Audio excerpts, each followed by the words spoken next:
podcast me thought you'd like this. 3, 2, 1. Hello, everybody, and welcome back to episode 137 of the Shower Podcast, the podcast where I'm in my shower and you do you. I'm your host, Chip, and would you believe me if I told you that I invented time travel? Have you ever wished that your past self would just tap you on the back and say, hey, I got something for you?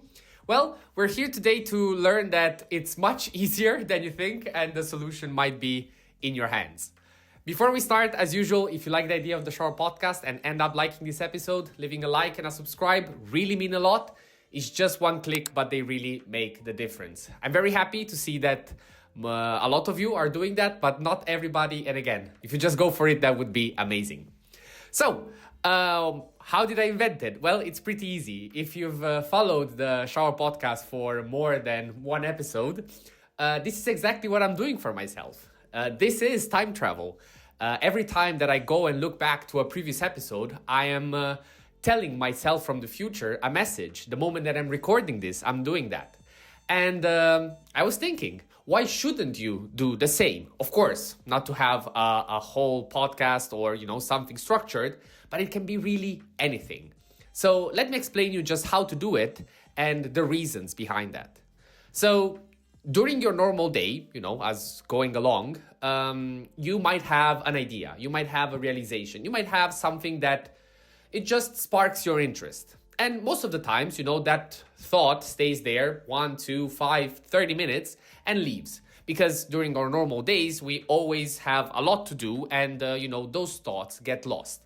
But if you pick up the habit of just taking your phone, recording 30 seconds, 1 minute, it can be as simple as just saying out loud the thing that you had for yourself. You can start creating this habit where you start building a collection of ideas that your future self will be absolutely amazed of learning, because you would be surprised again of how many things you forget, of how many good ideas, intentions you might have had, but you just forgot them because again, you have so much else to do. So this is of course, the most direct, gift that you get from this habit. It's just something that it's immediately there and you can see the results right away. But there is a deeper meaning and something that I would like to explain to you because I think the real power of why you would like to start doing this exercise resides. The interesting bit is that when you start recording yourself, you are building a bilateral trust relationship between your past self and your future self. Because from the perspective of your past self, you're doing something for your future. You're holding yourself accountable and you are going forward with your intentions. So, the immediate result makes you feel good. The even most amazing part is that knowing that yourself from the future will see that, you will see that you will also start to build a relationship of admiration for your past self. Because if you look back, you don't want to look sad, weak, and overall not inspiring, You always try and see yourself as a better person.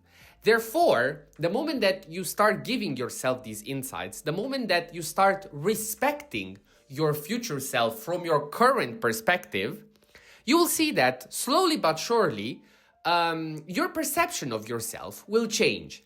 And this, again, it's something that you cannot really realize before starting to do it, but I can, bring you my own experience and guarantee you that it helps so much to have a truthful, objective, and real, perspective of yourself.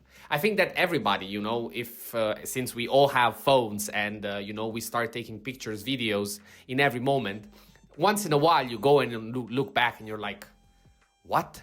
I was like that, I was this, I was that, I did this, I did that. And it's surprising and it's normal because again, as I said so many times already in the previous episodes of the podcast, our memories get faded, get transformed. So much happens, with what we perceive it's real. But, reality is there. There was something that happened, which is, concrete. You cannot change it. And so by doing it in an intentional way, you are giving yourself the chance to have an actual archive that you can look back to and understand your feelings, your perceptions, and overall knowing yourself from the past in order to improve your current self. So therefore, you create this feedback loop where your past self is helping your future self, and your future self is being helped by your past self. So the bottom line is, go out there and try it. And you'll see that if you do it once and you get surprised, you'll want to do it again. And the more you do it, the more this cycle will continue. And by the end of the week, month, year, you will have your personal archive of ideas, of perceptions that will just help you. Because again, this kind of exercise, it's just there to help you. It's not something that makes you feel worse. It's not something that has any downside. You just have to stick to it and, just get the results.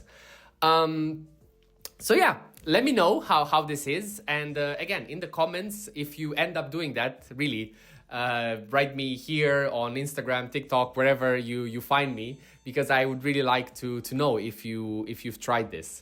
Again, and the beautiful part is that you can decline it in the activity that mostly fits you. Again, it can be a video, an audio, you can write. Of course, the video, I think it's better because it captures everything, whereas words, mask a bit the real perception.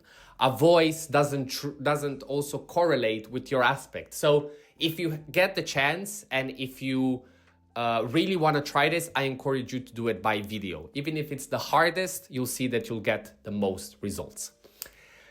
Yeah, so as I said, that was all for today. Thank you very much for listening, as always. And if you ended up liking the episode, leaving a like and a subscribe really, really help.